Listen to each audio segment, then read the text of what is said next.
We're going to be discussing the idea of the false binary. What an illusion of choice does, it establishes the baseline assumptions that nobody questions. This is part of the fifth generation warfare that we've talked about. Voting for the lesser of two evils. It's definitely an emotional, psychological trap that people are in. You're cheerleading for an insane ideology because you think you're winning. The role we have as media, how do we help everybody understand this is theater and you need to get back into the real world? If you're opposed to the agenda, you should oppose it regardless of who's selling it to you.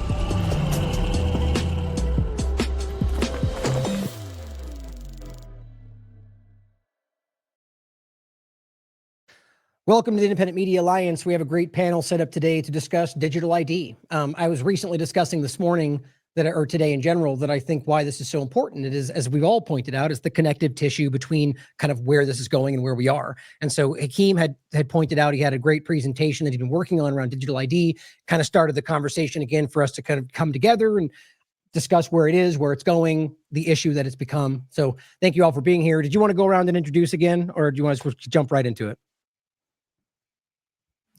I'm Derek Brose of the Conscious Resistance.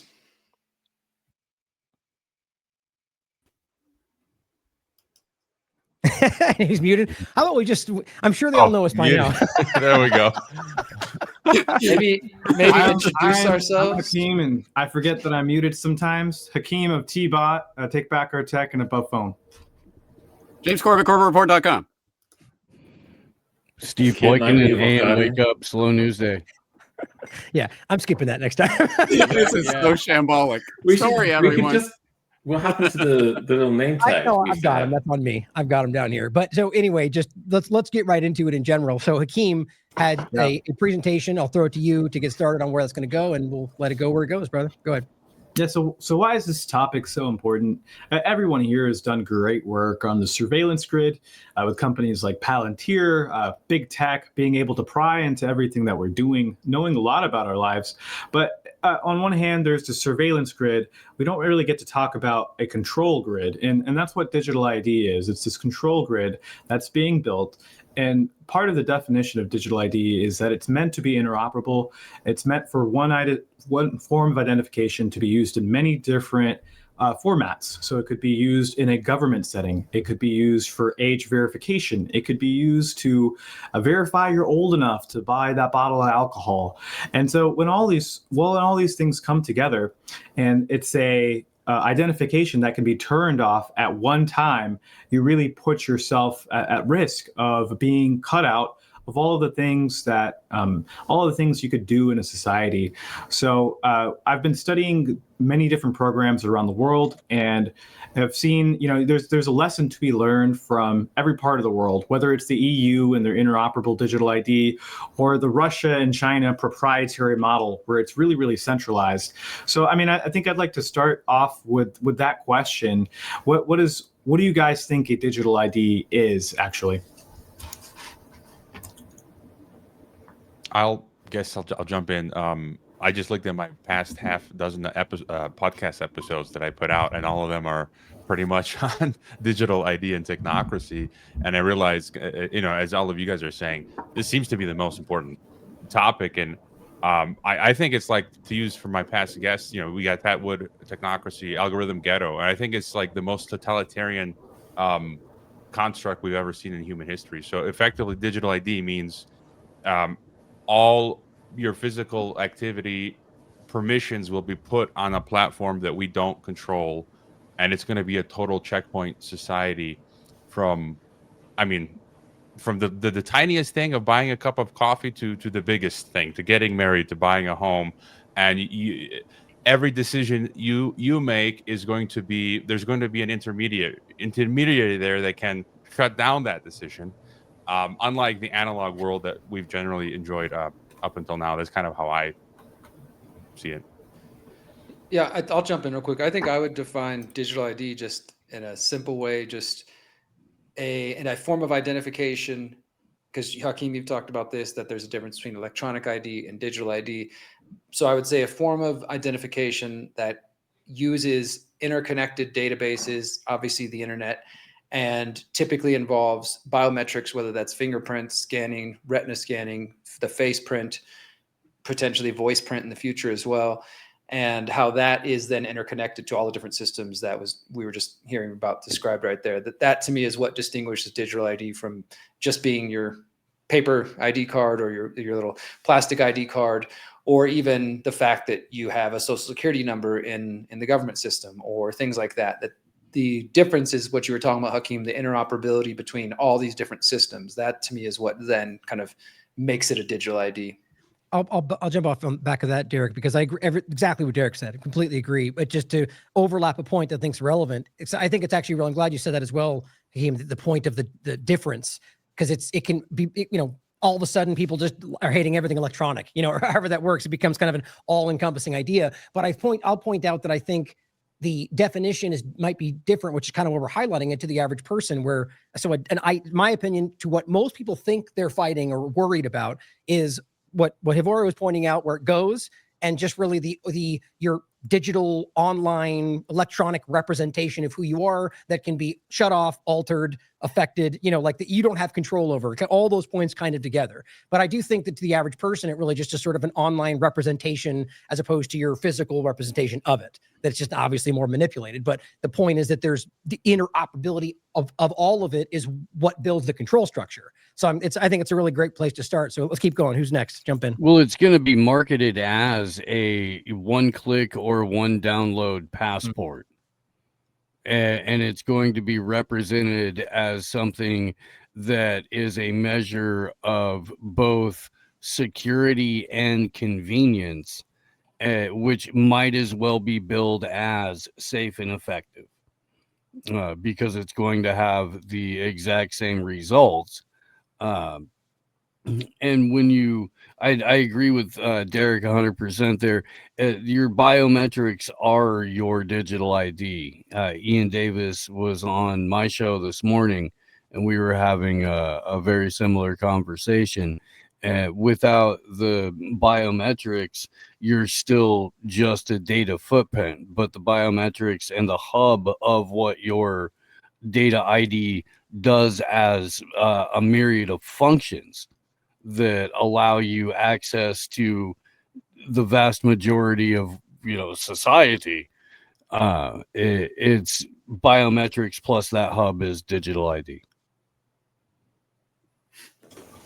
I would say that to me, it is that nexus of the digital ID with the digital public infrastructure that really makes it into a key component of the control grid that Hakeem was talking about, because the digital ID by itself, if it was only used for interactions with government services, like that was the only thing that it was for, that would be bad enough, because even then, why does, someone in the whatever department need to know about my medical history or whatever, which is gradually starting to happen here in Japan. They've rolled out something called My Number, which is one number for all of your government services, including your health visits and your taxes and everything else. So the government will know all of that. That's bad enough. But then when it is connected into a digital public infrastructure, which means that every time you do a financial transaction online, for example, if you're bringing in that digital ID, suddenly, as has been said, there is a third-party intermediary in every transaction, every interaction that you are having, and that intermediary is the government.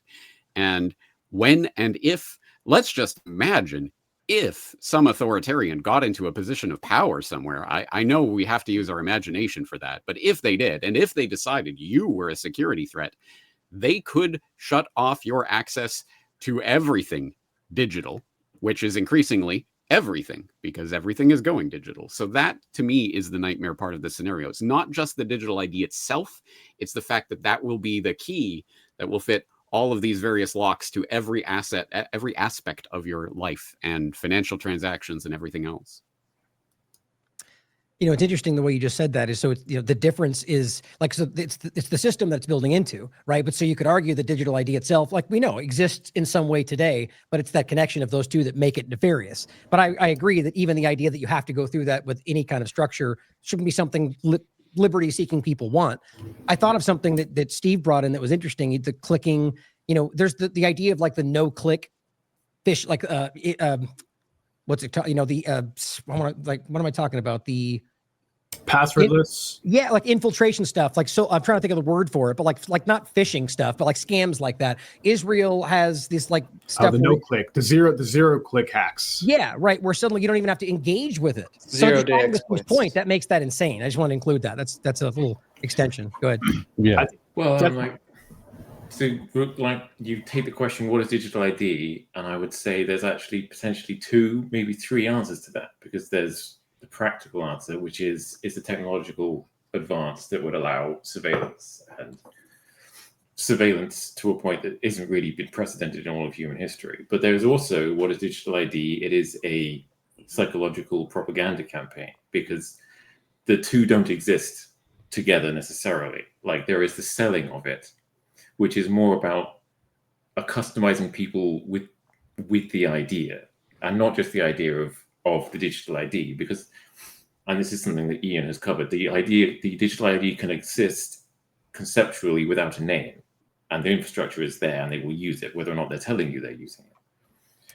And there is also you know what, guys, you should have a digital ID, you should have a card, and you should carry it around with you all the time, and you show it to anybody that asks to see it. And that's an important aspect of it. Not so much the thing itself as customizing people to the thing itself. That's a really good point, and I think everyone here nailed it. Those are it can shift forms, this digital ID, right? It could be you don't need an app on your phone. You could access it just through the web browser. In fact, that's the main way it's used in South America. They don't have digital ID apps. ID Uruguay is the most of the largest digital ID system where they actually act as a broker, but that's all through the web browser. So even in countries where not everyone has a phone yet, that's the way to do it. So it does shape shift and takes different forms. And I think everyone here is been watching the news, and it's been interesting to see the different countries and the approaches they take to it. You see countries, you see the UK Prime Minister just going the Hail Mary, and he telegraphs a move that's not happening for 4 years, right? It's 2029 is the date. You'll need it by 2029. And so it's this date really far in the future, which gets a lot of people angry. And then you have places like the EU where they have a plan in place. It's written into law that it's voluntary. People will never have to use the digital ID if they don't want to. But we kind of know why that's disingenuous a bit. So I think it'd be interesting to talk about, what are the different responses that you've seen with governments trying to get people to adopt this program? And do you think that's been beneficial or not beneficial for their objective? I'll start with the COVID overlap, since I felt like you touched on that I think that's important to consider, that this, whether they say it's your choice or not, they coerce you into it societally, circumstantially, so that's important to think about. And I think, to your point, I think obviously, the way I see it is that, just like with COVID, the same thing today, it's very overzealous. I tend to think that's because there's an agenda, there's a timeline, at least they perceive something's making them feel like they need to get it done by a certain time. So I would argue that what they've been doing in their effort to try to push that has actually caused an amazing amount of pushback to it, which I'm very happy to see. That's how I would read it. Yeah, maybe I just wanted to give some recent examples to maybe for people like listening who don't think this is a big deal, for it to really hit home. And just today, in the U.S., this story I shared the link about the DHS now wanting to collect biometric data, not only from immigrants, we've heard that story, but now it says for even U.S. citizens that are sponsoring immigrants to the U.S., trying to get them visa, green card. And I don't have any immediate. My wife is only a Mexican citizen, so I had no plans. But I thought maybe someday, if we move to the U.S., I'll have to go to the process to petition her to become a citizen. This means now that the DHS is going to say, Hervé, to make your wife legal, we need your DNA and biometrics. So now I'm put in this position, like I don't have a choice. So you want your wife to live you want to live in America with your family legally? Give up your DNA. If not, sorry. It's like a great example, Ryan, of I'm coerced. So what am I going to do now? I got no idea. Getting through to you through your family. Yeah. I'm glad you shared that link, brother. I just wanted to add to that just while we're talking about the US for those, because I know we have a lot of people listening in the US, that is just kind of picking up on the other recent US announcement, which is that now all foreigners who come into the US and leave the US are mandatory biometrics screening. Before, I know people say it's been happening for years. They have been testing it out in different terminals, different airports in the US, but that was optional. Even if the vast majority of people didn't know it was optional, it was optional. Now, as of just, I think, last week, and then apparently fully implemented by December 26, 2025, all foreigners coming into the US when they leave will be required to do face scanning and face printing. So, that plus the announcement you just shared there, which clearly it's going to start, including citizens in these different ways, it should be a sign to everybody that even if you think these things are just happening in the UK or EU, which have made recent announcements, that it's obviously coming to the US, which shouldn't be any surprise, because I know, Ryan, you've played that clip a million times of Trump saying we're going to have biometric entry exit system by air, by land, by sea. But just to kind of reemphasize the point that it's happening right now. This is, part of Agenda 2030. We're about to be into 2026. It shouldn't be a surprise that these agendas are moving forward. Russia has done the same thing. It's, Mexico is taking steps to do similar things. Yeah. I mean, it's happening absolutely everywhere, and it's something that people still have the opportunity, for the most part, to opt out of it. It's just you would have to opt into working with your neighbors to provide those same services. And people have been so conditioned to hate their neighbor or fear their neighbor or distrust their neighbor that that's a Herculean task. Hervoye? So, I mean, what you just said, I have a story that happened last night, and I told Hakeem that today when he was on my podcast. And it's crazy because when 2020 happened, COVID, I imagined this exact scenario 5 years ago. And this is what all of us do. Like, we're able to see the plans and we can predict the future. And I'm like, I know they're going to pull this one day. I don't know what I'm going to do. I'm going to refuse it, or I'm going to move. And yesterday we had our homeowners meeting in the gated community here in Mexico. And the board is they've made the decision. They're going to push this through. It's not for sure yet, but they want everyone in our community to use a residence app, which is it's effectively sort of like a private, it's not linked to any official database. It's just among the community. And I realize this is a thing that's used also in the US and the apartment complexes. And effectively you'd give out, it's a private company in Mexico. I don't know who these people are, and they'd have all of your data, my home, my family's name, my vehicle registration for the security. Visitors you'd have to give them a QR code. The old-fashioned way is actually quicker. The security guard calls you and you say, okay, and that's it. Now I got to get on the app, log in, send a code to my visitor who has to present the QR code. And then the neighbors, the residents are like, and then if they stay too long, we can track and we can, this person stayed too long, and then we can see what they're up to. And then they were giddy. They were really trying to outdo one another in creating Soviet style rules. They're like, yeah. And I mean, one neighbor, the kid was kicking the soccer ball against his house all the time. And the other neighbor doesn't care, but yeah, let's ban soccer balls. Yeah. Let's do this. And I'm like, oh my goodness. They're talking about installing facial recognition cameras and all this stuff. And I mean, this speaks to Latin America. I've talked to people who have said that, in Latin culture, the collectivism is really ingrained. And you think of Aldous Huxley. I mean, they're going to love their servitude. And I'm standing listening to everyone, and it's just unbelievable. And I'm telling my wife, like I told Hakeem earlier today, if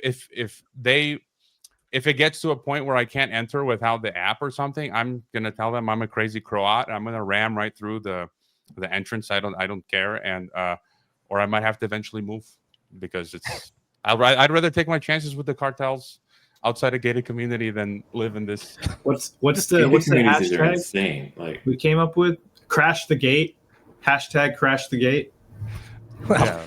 Probably the latter, though. Probably not want to go the other direction. But I had an interesting Huey thought. Long, right, said fascism will come to America in the name of anti-fascism, and he was wrong. Fascism is going to come to America in the name of the homeowners association.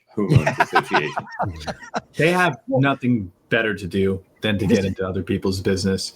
So I wanted to pose a question just real Okay. quick to Jorge about that, but also to all of us in a broader sense. Like, so that's a real world example, right? Because I think sometimes people, they're hearing about digital IDs, but not until they can see, and that's not even a full on digital ID, right? But it's just the way the technology is interacting with your life, at least not a government issued, digital ID.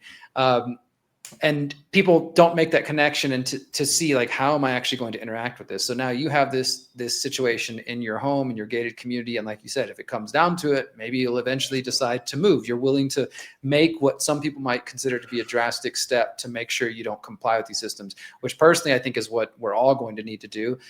And, since COVID, but especially in the coming years. So I'm just curious, first from you, brother, but then everybody else, just like in the ways that you are going to deal with this directly. James, you were talking about the Japanese government making some changes and for paying taxes and doing all kinds of things. What steps, whether abstractly or specifically, are we all willing to take to avoid these systems? Because I think what I'm seeing in my feeds out there is that there's a lot of online chatter and resistance, as there has been for years.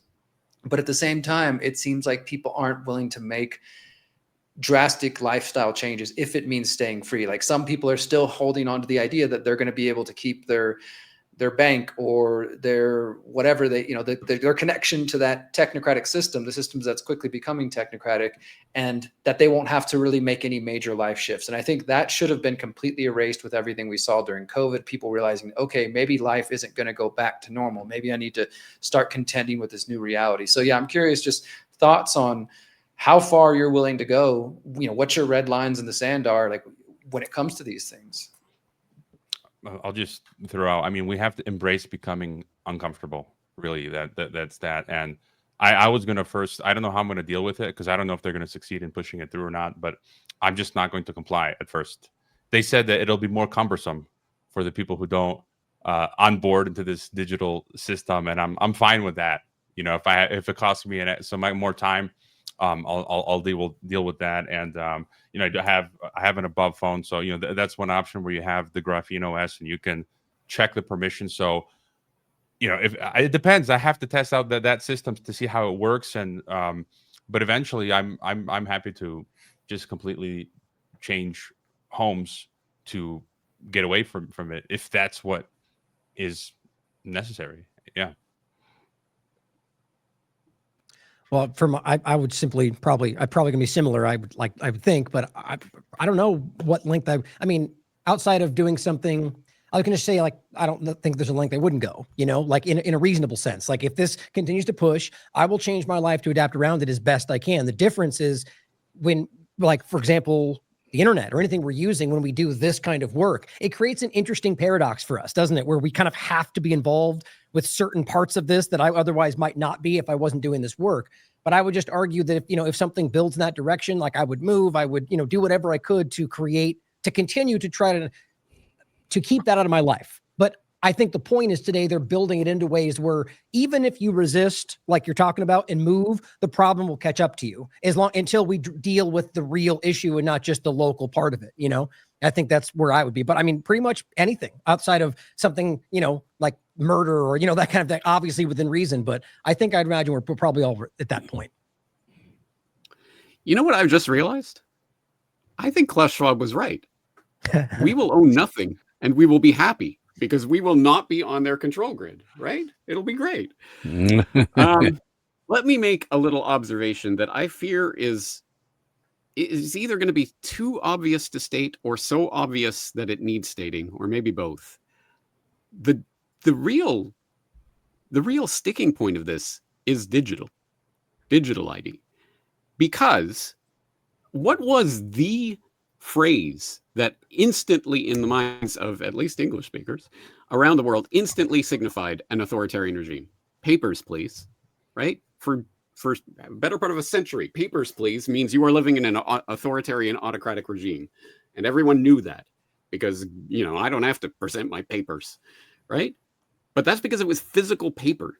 And I think if they were trying to institute some sort of thing where there's going to be some guy on the border and you have to get out some physical paper card, I think people would still there would be some remnant of that going through people's heads, but it's not. It's just a QR code. It's an app. It's a website portal, whatever. And what? Again, this is so trivial that maybe it's stupid, but I think there's something to it. Since the time we all got online and started using software in our childhoods, what is the thing we've done more on computers than anything else? Agree to terms of service. Agree. Don't even read them. Who cares? Whatever. Agree, just to use the thing. This is exactly that. We have been trained our entire lives digitally to just agree, whatever. Okay, done. And this is the next implementation of that. I'm just going to give my papers. Anyway, I'm sorry, Derek, that does not answer your question. But I guess, I don't know if you want to use the term black-pilled or pessimistic or whatever, but I do not see a way this is going to stop on the societal scale. I think there will be. I don't either. But Yeah. I'm curious though, James, for you, what about like individually? I mean, without, you know, what's the line in the sand? details. I mean, Yeah, I've always said at the point where I'm going to have to like give my retina scan and fingerprint or whatever to get online, I guess I'll just be offline. So is that. So that would we point. all choose to not broadcast if and when the internet IDs come? You know, like what are we going to do? Are we going to broadcast on the dark web? Let's give them ideas, right? We can get rid of all the dissent just by implementing. Let's talk about that though. That opens up like an interesting philosophical question about the nature of ethics, doesn't it? Yeah. Because like at that point, are you putting your principles ahead of the good you could do if you give up on your principles? Right. Listen, if they put the internet above my head, I'll give them my ring finger and my thumb, but that's it. And they're going to have to try and prove like I committed a murder like this. Well, what Kit was saying there, I think is really important because this is something that I do a lot of thinking about personally. James, I know you've done work on this before as well, that what this all comes down to is convenience versus our principles, right? We all know they're going to sell it via entertainment. They're going to sell it via convenience. They're going to tell everybody it's quicker, it's faster, it's better. You can get into sports ball. You can play with video games, facial recognition, all the stuff. We see states and countries already testing out internet IDs in terms of people being able to access pornography, for example. Like that's how it starts. We got to protect the kids. So you now have to do a face, selfie or something if you want to look at this porn site. And that's one way that it starts, where people start having to do that just to get online. And in a very real way, I mean, I'm curious, like you said, Kit, like, are we shooting ourselves in the foot? I tend to stand as strong as principle as possible, but I also can hear the argument of like, okay, well, if I take myself out of the game and I'm just like, all right, guys, sorry, I got my land. I'm going to just stop broadcasting, or I'm going to broadcast only on the deep web for anybody who can find me, or whatever like that, of trying to avoid this potential digital ID to get on the internet. I don't know. I think at the same time, it would send a negative message to our audiences for them all to see it, for whatever influence we might have, for them all to see, oh my God, James is complying, Ryan's complying. Like they're just doing it because they want to keep broadcasting on YouTube. Like, oh man, what was all this 20 years worth of work about? Now they're just doing it. Right. Well, this is where this becomes such an important point. Go ahead, Hakeem. Go ahead. I just want to say that the hypotheticals are really, really challenging because we don't know the situations. I think for me, I've tried to think about it practically. And, the entire world's economy runs on the internet. So this is something that's a very common question. I'm sure you guys have heard is, when are they going to put internet access behind a digital ID or some sort of global ID? And the answer to that is when they have enough digital ID adoption. So when they do this, the world's economy doesn't crash overnight. So like that's in my report, I try to classify different ID programs by 60%. If 60% of people have it, then it's easy enough. I call it complete because at that time you can just coerce the rest of the 40%. They can't comply, and they're cut off from the rest of the 60% of society. And you can argue what that number is, but so I do think the internet is maybe one of the last stages of the digital ID wall or the digital fracturing. And so it only will get there if adoption goes really, really well. There's also that other aspect of the internet is such a useful tool. It maybe doesn't make sense for them to cut off some people from the internet. Wouldn't they much rather be, knowing what you're doing or knowing what you're doing online? That's well, even if we use a different example, like let's say biometrics to get on a plane, which is becoming pretty much standard many, many places, right? Like I have a passport. It's the only ID I have. It expires in 2028. I don't know what I'm going to do, but if things continue in this direction, I'm pretty much willing to give up traveling by flight. A lot of people Yeah. stopped because of TSA long ago. Others have, they already had a line in the sand. They're like, I'm not going to put up with that. For me, it's kind of been like, okay, I can opt out of facial recognition right now. I can opt out of these things. I'll do that. But when that's not possible, that's a line in the sand for me that I'm going to say, okay, sorry, I guess I'm not going to be able to fly, because I don't want to just say, well, okay, here it is. I've been talking all this crap about it all these years, but oh well, I'll just join like everybody else. So I feel like we, especially as people who are trying to influence others, should know what our lines in the sand are, whether it's about the internet, flying, what have you.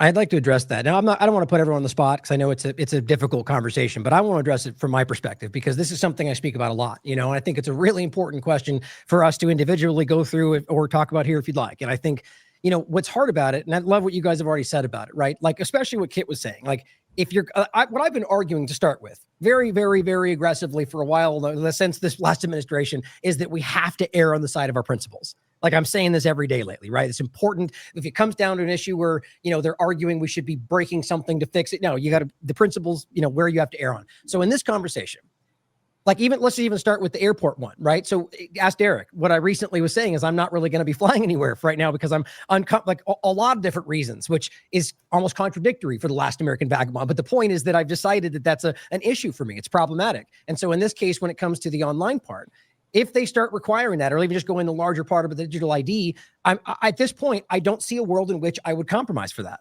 But, like, that's where I'm standing right now. Like, that's where I'm at. I think that's important. But to consider and to agree with where Hakeem is pointing out, we don't know the circumstances of that moment. As it is now, there's no way I'm doing that. I've said that many times with Twitter. If they start asking me for facial prints, I'm not doing that. Which is going to be, there's a lot of engagement right there that we're going to lose. But when it comes to, like what Kit was saying, so what if there's a part where you are losing out on reaching people because you do that, and that's where the issue becomes a problem, right? Because you can argue today that, like, what they're doing, maybe we can break the Constitution to really bring it back into play, and it's the point is you don't know the unknown in the future. But I'm of the mind that I think, and this is my argument, that I think where we are, not in every sense in history, but because of the way the world is now, the way it's being used, that we have to err in that we have to put our, but like to Derek's point, we would, speaking for myself, I would do everything I could to continue to find ways to put work out. And maybe there's the solution is that we would just have to find another workaround, like we have our entire, not us individually, maybe some of us, but as an industry, people have found ways to work around these things. And I think that's the only way it has to go. But I'd love to hear from what you guys think, whether you have a line. Go ahead, man. Just real quick. My line in the sand is a bit different. So, for example, I think there's a bit more wiggle room. And for a lot of these things that we're talking about, I think for many of us, we don't really know how we're going to react until we get to that checkpoint. We think maybe now we imagine, but it's not like last night when I had this experience. And my line in the sand, I could still see me, because I've already given, in a number of places, my fingerprints to Mexican authorities or US or EU. I feel like that's already blown past. There are some definite things like vaccination. I will not be injected no matter what. If that means my father is dying and I can't see him, I'm not going to commit suicide to go see my dying. It'd be like two negatives, so I'm definitely not going to do that. But for me, the real line in the sand is like, I might go along. I might do the biometric to log on to the ID, to log on to the internet. But for me, the line in the sand is the thought crime, the digital gulag. Like, the line in the sand is like, okay, I've used my biometrics, I've logged my digital ID to get on the internet. But if you say this, you're going to be blocked, or you're going to lose so many social credit points. That's where I'm not going to adhere to that. So I kind of want to get thrown in the digital gulag. You get what I'm saying? Yeah, like what's interesting to me though is that seems like the inevitable when you end up in that position, because now they have that control, so you'll just vanish either way. Like I would read it, but I take your point. Anybody else want to comment? Well, I think Hakeem was right though. That I don't think they ever would limit access to the internet. I happen to agree with that. It's too important if they want to keep an eye on everybody. So they'll give you a way in if you don't like to the internet access alone. Yeah. No, I think they would pull the trigger if they could. And I think they're happy to let the vagabonds be vagabonds, who can then be tracked by the fact that they're not. They are not on the system. That's a good point. I had a really important point that just absolutely escaped me. So, Well, James, maybe I can help bring it up. I was going to just mention, James, that you already make certain exception or make certain lines in the sand that that others was here don't. actually what I was going to say. Yeah. You're not on Twitter. You're not on all these places we are. Okay. So for example, so yes, again, it's so piecemeal and there's so many different parts to it. I am a foreign resident in Japan, which means that every time I come into the country, I have to give my digital fingerprints. No exception. If I ever want to leave or come back to Japan ever again, I have to give my fingerprints. And so I have done that many times. However, for example, Telegram. I went to sign up for Telegram because everyone was on Telegram a few years ago and they wanted my phone number. And I said, screw you. Nope. And I will never sign up with you. I was going to do ChatGPT as a kind of a joke thing for one of my editorials once. I went to use it and it's like, it wants my phone number? Well, screw you. I'm not even going to use you for a joke. So I definitely have lines in the sand, but there's so many different pieces of this that I don't know. I don't think anybody is floating on the cloud here. Like, I'm so above this all. Or if they are, they're not listening to a conversation online like this one, probably. But and there are like piecemeal lines in the sand. I mean, I walked away from Rockfin as consistently like a #1 show there because they wanted me to paywall all of my content. And even though the content was up everywhere else for free, I was like, well, no, because that's a lot. You #1, you can't force me to pay for people to pay for what is otherwise free content. Like we're not going to do that. I'll leave. As far as the state goes, I already hate flying. I can give that up, pretty easily. I've already been to Europe. They want biometrics to enter. I'm not in a rush to go back. I've been uncomfortable. I've been homeless. I've been poor. I've, been in jail. Like hasn't been a comfortable life to begin with. Like not taking part in some dystopic digital hellscape doesn't seem that difficult or far afield from the way that I've lived for most of my adult life anyway. But I recognize that not everybody has that and has that background, and they're but I don't know. Yeah, I guess my line in the sand is definitely you have to give up biometrics in order to get online. Okay, well then I'm not doing that anymore. I have a number of... Sorry, by the way, can I just add, I mean, we're talking as if we'll never be heard from again if we're not online. Right. This is not just something that I'm doing for fun's sake or something. No, this is literally, if I go offline because I can't get online anymore, you're going to find me through my books, or you're not going to find me. That's what I was going to mention. Yeah. We need to have we need to have an IMA physically monthly journal or something. We need to be prepared because we will adapt. I know Whitney currently with Unlimited Hangout is trying to start something, and I definitely think we should, and I'll piggyback on what Steve was saying is for kind of an example. And since I have a similar but different experience with Rockfin, I'll talk about that too, is that taking our last conversation about this with Grok, for example, it's the same kind of idea, right? And I'll give you my experience since then is that, what I said, which I basically still standing in the same point, but I've used it more since then, is that my argument was that there was a use to it in sort of like using it to expose like the partisan work, and we could all find our rationales for using whatever,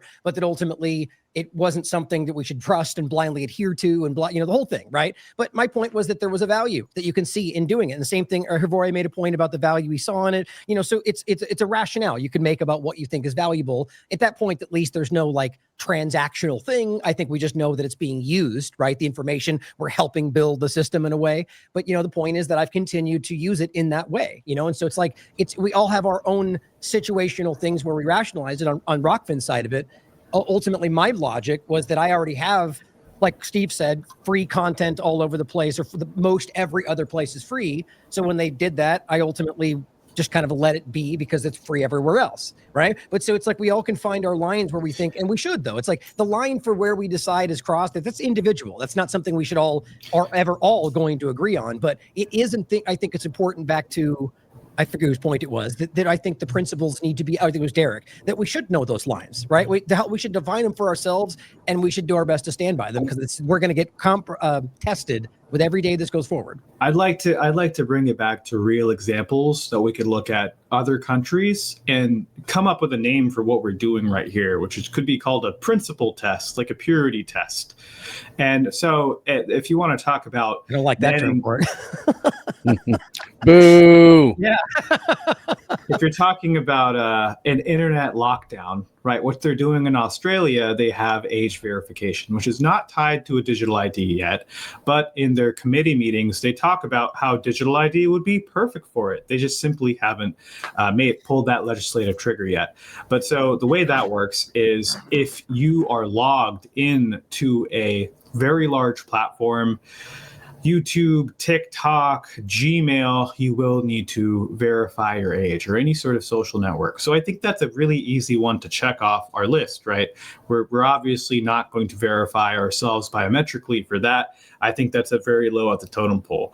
Travel is probably somewhere higher than that. We're already seeing that in the EU, in the US, and I think we can all agree it's not a black or white situation. It's more like, all right, I'm not going to travel to these parts of the world anymore. I'm going to try and travel personally. I'm going to try and travel as much as I can before it's everywhere. And then, yes, you really have to make sure you have a home base. But you went to Japan recently, right? I went to Japan and I talked to the gate agent, and it was really fun because I looked like a mess. So I didn't have there was no computers there, right? There was no biometric scanning. They do ask you, and it was really funny because I looked tired, and he was super diligent at his job. So I just did like a kawaii Japanese thing. I was like, oh, look at me. And he laughed really hard. But yeah, so they do bully you at the airport, in the US when you try and opt out. I can go through some bullying, no problem. But I think that what we should probably talk about is the grocery stores.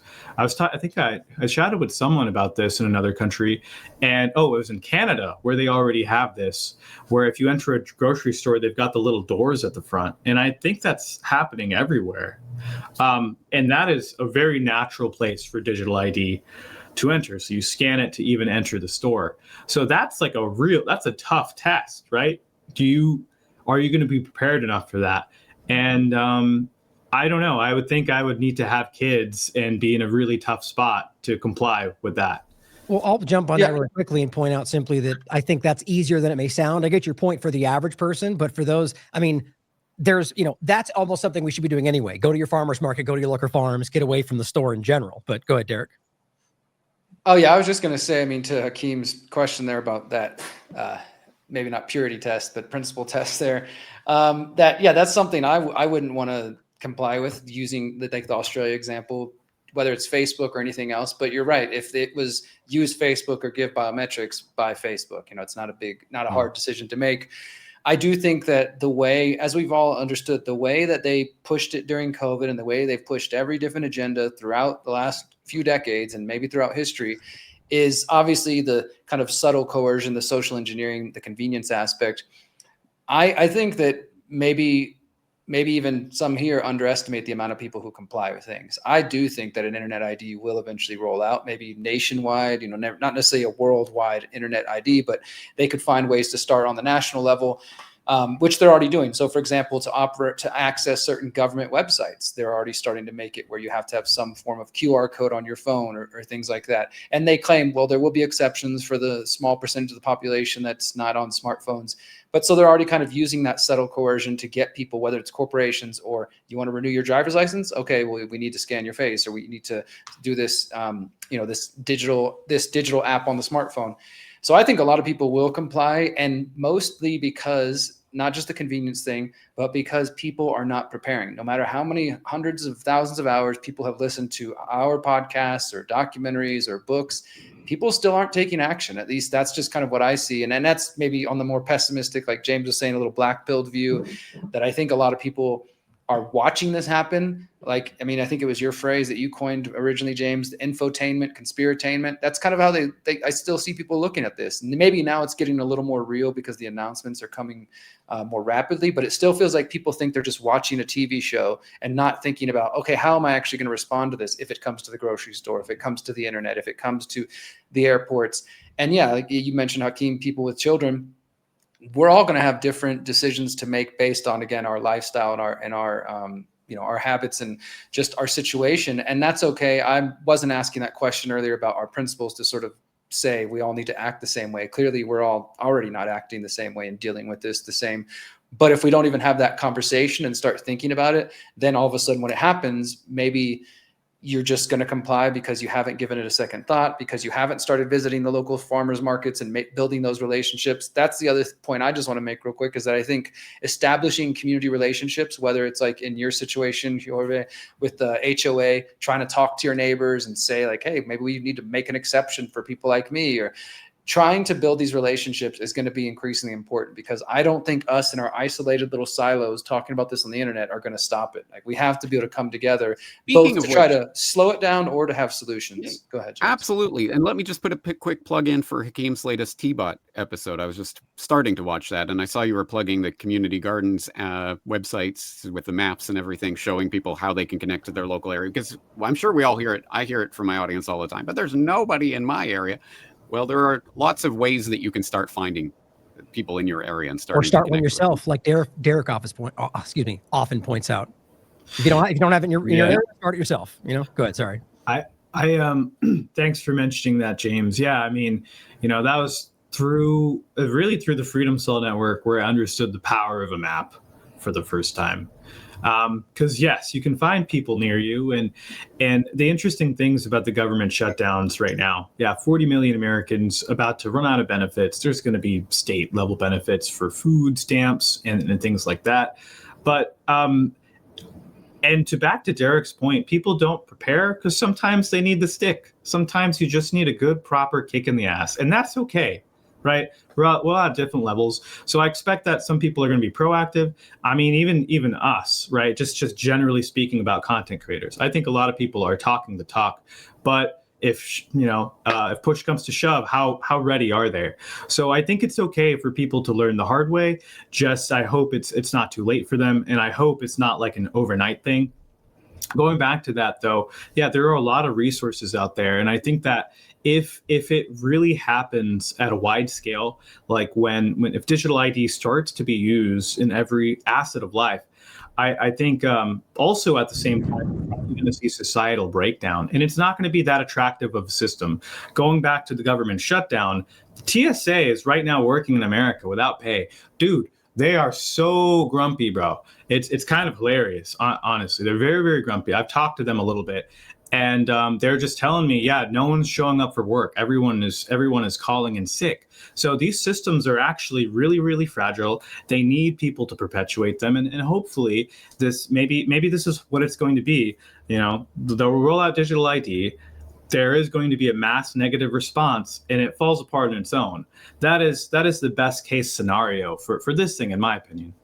Now, it's almost like somebody wants to crash these systems purposefully in order to rebuild them. Maybe a digital ID might even be the best way to distribute SNAP benefits. I love thoughts like that. Like they take it to the level. They absolutely will do that. But there is an element of that, of like deliberate sabotage to bring things down. But I think you can also take a bit of comfort from, like, if you take like true crime programs where you see some guy kills his wife and they find out on his computer 10 days before he did it, he was Googling how to kill your wife and get away with it. And that literally does happen, because there is a limitation to the psychopathic mind. There is a lack of imagination and a lack of foresight. And if you extrapolate it out to systems, these psychopathic systems have that same limitation, and they can collapse through that. I mean, remember the European blackouts, just whatever, last spring or whatever? And there was mass blackouts, and people are like, oh my God, suddenly we can't buy or sell anything. Wow, maybe we need some physical way of doing this instead of all digital. And it's going to happen when and if they roll out the digital ID in a big way.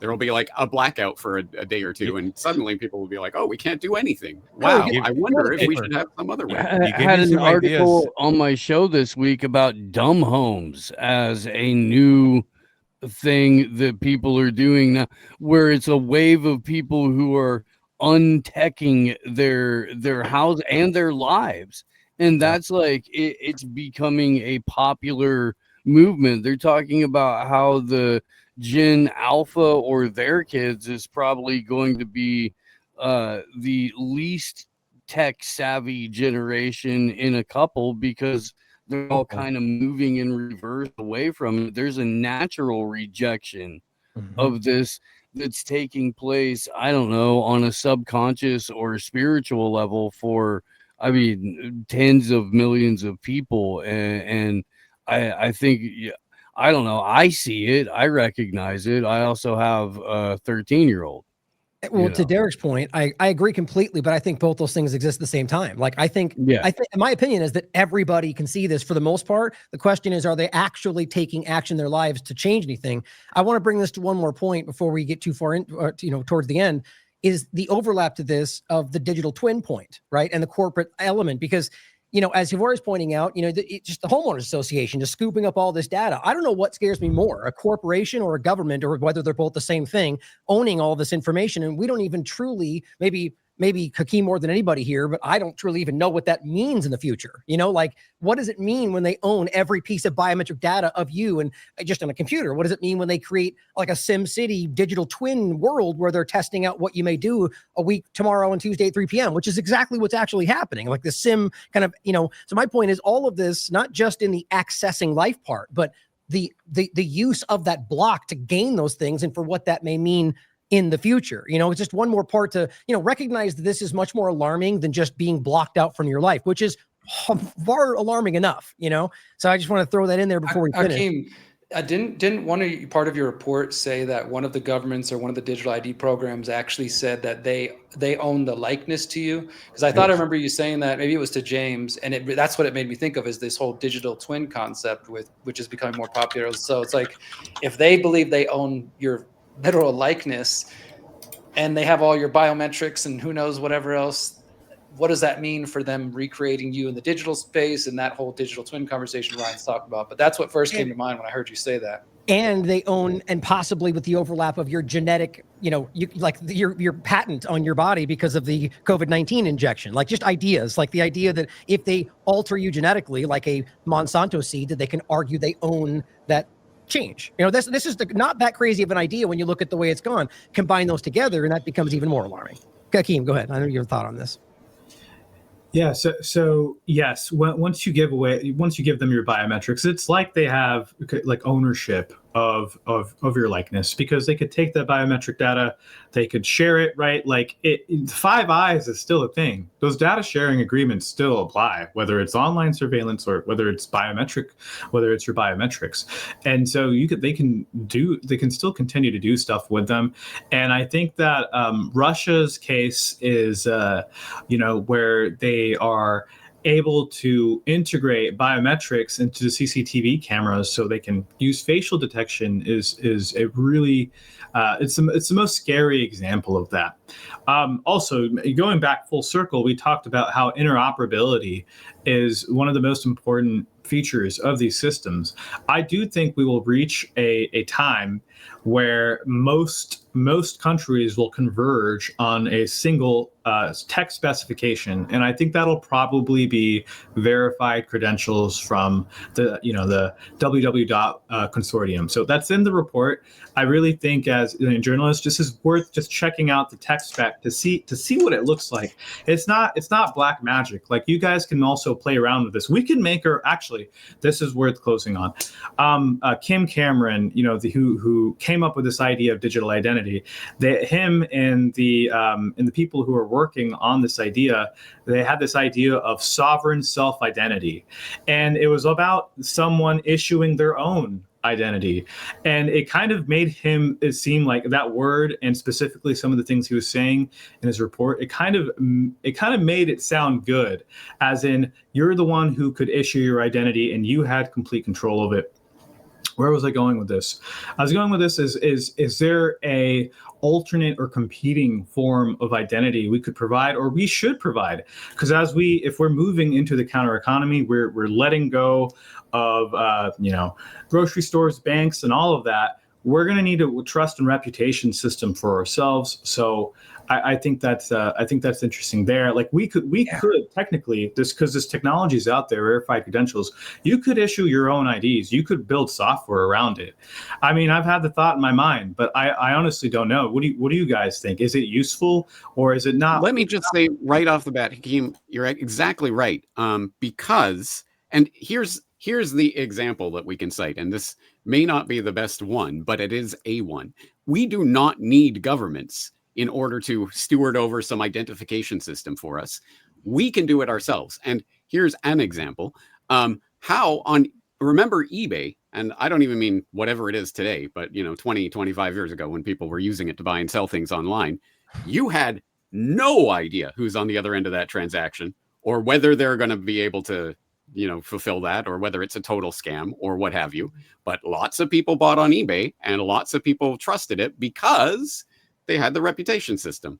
People would rate and review the sellers, right? And if somebody's got 1,000 5-star reviews, they're probably going to deliver. And if somebody's got like 3 1-star reviews, they're probably not going to deliver.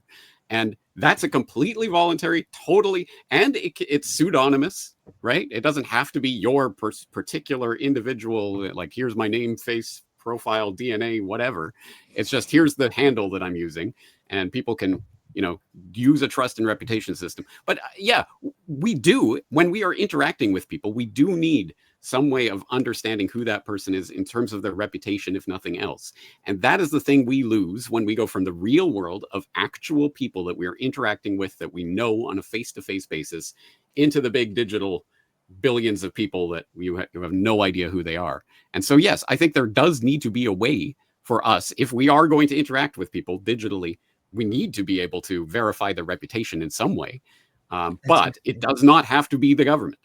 Well, I was going to say that just real quick, while I understand what James you're saying there and what Hakeem is saying, I also want to just point out, I wrote an article back in 2021 for TLAV about this discussion around sovereign digital ID. And one of the people who was promoting it is Charles Hoskinson, who's one of the co-founders of Ethereum. He actually spoke at the World Economic Forum in January 2020, and he was talking about this, and he's talking about how do you track people? How do you trace that? How do you make sure the money is actually going into the right hands?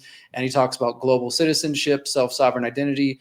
So again, I think there's potential to what's happening there. But then I also pointed out that as far back as 2018, IBM partnered with something called the Sovereign Foundation, which is also a partner with the World Economic Forum, and they are aligned with the United Nations Development Goals. So I guess my concern is that there is also going to be an effort by they, them, those to co-opt this language and co-opt this idea of our sovereign ID. And personally, for me, I'm okay with just, I get in the digital space you were describing, James, in terms of reputation and how that could be, valuable. But I feel like, I don't know, I guess just like, because for example, I've seen some communities, I'm building an intentional community. I've seen some intentional communities say, we're going to put our entire community on the blockchain. We're going to have our own internal digital ID for whatever use cases. And I guess and I don't see the value in that. Now, maybe in the broader picture, like you were saying on the internet or something, but to me, I'm just like, why, if I need an ID, can I still just use a piece of plastic or a piece of paper? Like I'm very wary, I guess, of that co-opting of that language. Oh, I'll add to that because that's kind of where my mind was going, is that what Hakeem was saying is really interesting. And I appreciate James' addition to that because it goes in a different direction, which that makes sense. But so what Derek was hinting at, I think, is that, clearly people are going to push back. So there's going to be, at least, I would argue, whether they manipulate or not, somebody out there is going to go, here's something like, this is what I thought is the possibility in this. Here's something you can use to pirate the system, right? Here's your fake digital ID that you can use to get inside and be able to broadcast. Isn't that kind of what we're doing with Corbett, with our YouTube pirate streams? It's like we're finding a way to circumvent it. So we're not complying, but we're still working through the system. So that's kind of where mine was going earlier. The idea that you could find a way to make your own and then work inside of it. But at the same time, somebody would see that and then try to, you get the mainstream alternative media version of your thing that gets you and you're trapped in the same way. So we have to be skeptical. But I think the idea is, this inevitably continues to go in this direction, if we box ourselves out and sit in a corner, we're not, other than, I don't mean that, obviously we're going to keep working, like you said, books and other ways, but we're missing out on that major reach. there will inevitably become an effort, if it's possible, to sort of hack your way through. And I think that makes sense with the way things have always gone in the past. I just think that's an interesting thought. So thank you for bringing that up, Hakeem. Bring on the cypherpunk future. That's where they're pushing it, But this is just an interesting little tidbit. So Kim Cameron, I mean, he's on the board of ID 2020. He was before he died. By the way, this is interesting. His blog is still up. The last post he made was criticizing the COVID lockdowns before he died. Not that that has anything to do with each other, but it's just interesting on his blog, identityblog.org. But it was really funny because he used this term, sovereign self-identity, and then I think he presented it to the UN, and they all hated it because of the word sovereign. They're like, "Oh, this sounds like some hippy dippy, hippy dippy stuff." It really didn't like that idea. But Derek is right. They will try to co-opt that language exactly as they have with everything else. Sustainability, for example. I mean, there's the concept is fine. It's the way, what they mean by it and the way they have corrupted it, right? But again, on top of that, you could argue there's going to be somebody who doesn't just use the language, but literally make something that appears to be the way you hack into it. But that's the trap in it of itself. Like what's a good example of that today? I can't think of anything. I know there's some kind of an overlap like that. It would be like a privacy front end to X or Facebook, like the privacy phone sold by Eric Prince. Thank you. Exactly. Yeah, that's the guy. Right? He's legit. No, just kidding. Don't get his phones. Like one note to add on to that. So it is possible, Ryan, and I've tossed some ideas back and forth from people who've read the spec, and we'd be like, should we do this? And on one hand, it feels really weird. I don't want to just mimic them. On the other hand, you do need trust and reputation systems, but it would still work the same way. It'd be very, very similar. You could still have QR codes and all that. So that doesn't leave a good taste in people's mouths. But if we did want to build something like that, where was I going with this? I was just saying that it's possible. It's possible to do it. Before we had these trust and reputation systems, all you had was each other's words. So it was through the people, and so you could have digital identities that are signed by other people as well. But instead of having that's where I was going with this. Instead of having an issuing authority like Apple or Google or the government, it would be signed by that individual person. Now, you could build this theoretically. You could start using it, but the problem is that Google and Apple they don't want to let this happen. Apple is a lockdown ecosystem. By 2027, Google phones, Samsung phones, anything that's Android based will not let you install apps unless the developer hands over their ID, their government ID to Google, and also gives them the master key to their app so Google can make changes anytime they want. They see this coming. They've already felt the threat of open source, and they're doing things. So it is seriously a digital fracturing where the mainstream side of the populace won't be able to interact with our tech, and our tech will probably, vice versa. We won't be able to interact with theirs. I just want to say one more thing I know we're going to wrap up in a moment, because of what you said, Hakeem. So that's actually what Charles Hoskinson talks about. He says that this is going to be a sovereign ID stored on a blockchain, not accessible to any third party, with all these protections built in if people trust him. But I have a feeling, and this is where I'm curious to everybody listening to this across all the different platforms, are you guys, I think the audience is just genuinely against digital IDs of any kind of concept like that, whether that's silly or not. I think for the most part, and please do comment and let us know what you think, if there was a possibility of what Hakeem's describing, or reputation system that James mentioned, some way to do these things that doesn't involve government, shady corporations, et cetera, but is done in a private way that is useful in you and your communities and things like that, is that something people are out there are still interested in? Or is it just like digital ID, whether it's government or private or corporate, I don't want anything to do with it?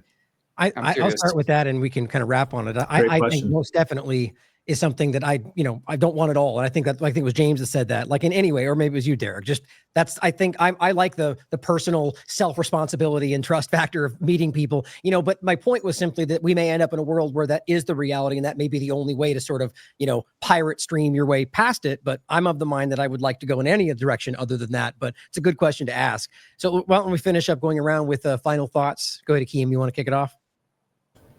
No, I thought this was an awesome conversation. I think we should have this conversation more because, as we know, this is just one component of digital public infrastructure. Digital ID is the first. Next comes unified payments through those payment apps, and last is the data exchange piece. So I think we should keep talking about this as time moves on. Seems like there's something new every week. But I'm just grateful to have this conversation with y'all. And check out the digital ID report. It's on abovephone.com/digital. You can download it. You'll just need to give your email on it. And I'm going to try and keep it updated as things move on in time. So I hope we can just get more visibility onto the subject. And also I'm interested in the conversations people are having with their community, right? What's the most effective ways we can get through to others? Because we will need a network to actively resist this and thrive in the face of it. Go ahead, guys. Just final thoughts if you want to jump in.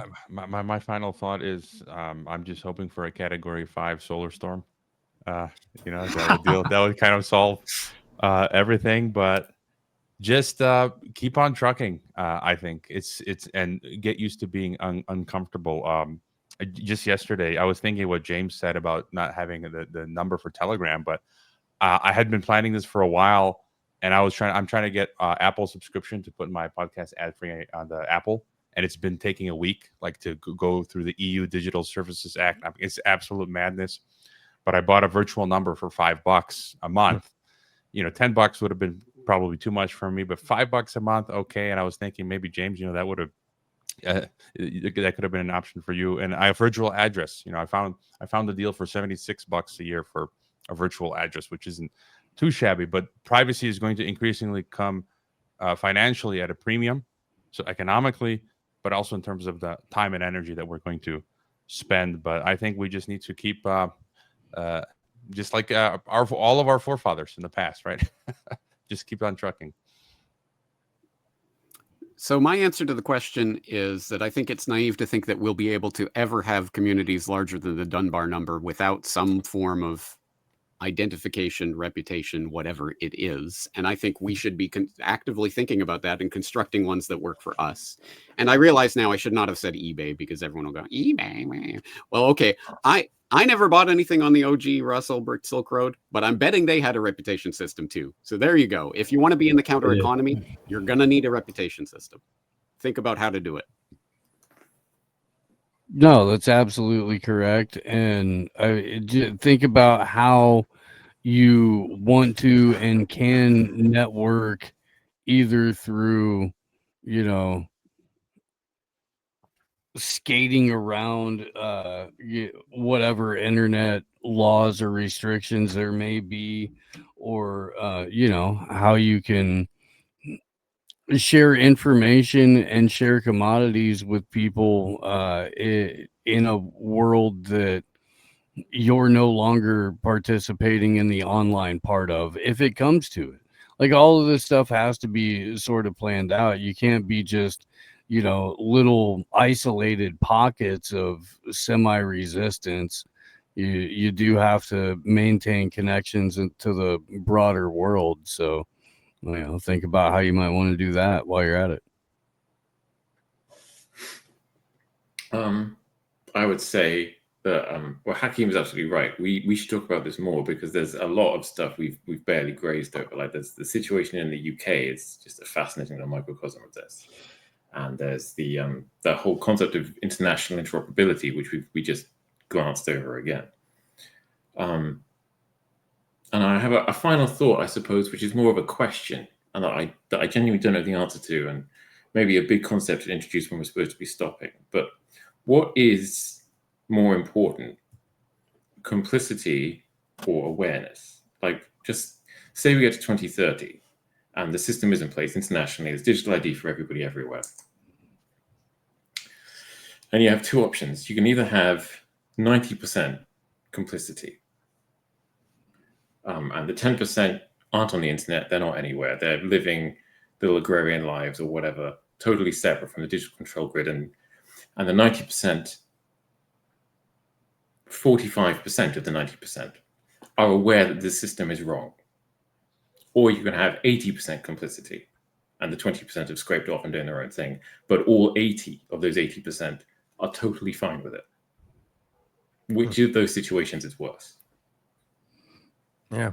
Interesting. Yeah. Interesting. I think it's an thought. interesting thing to think about. I genuinely don't know the answer. It's just something that I was thinking about. Well, that's the best kind of, it's thought provoking, and just kind of wrap up. I think that's why I think I've really enjoyed this discussion today. And I do agree, Kit. I mean, we will do more of these. I think we have one plan coming up for the general control grid with Catherine, but there are points like interoperability, like I recommend, and I'll include in the show notes, Hakeem's outline, because this is, I think, one of the central parts in it. But it's what I enjoyed today was the thought-provoking ideas that we don't all have the same opinion. We definitely see things a different way, and that's what is going to happen for each one of us as this all continues. So I really appreciated more than anything today, Derek and Corbett, this conversation of where your line is. I think we need to reflect on that and think about where that is for each of us and what choices we're going to make. We can't wait until this is in front of you, right? Or they're demanding your papers until you make these choices. It has to happen now, and you have to plan for where that life is. Deliberately plan for where you want your life to go.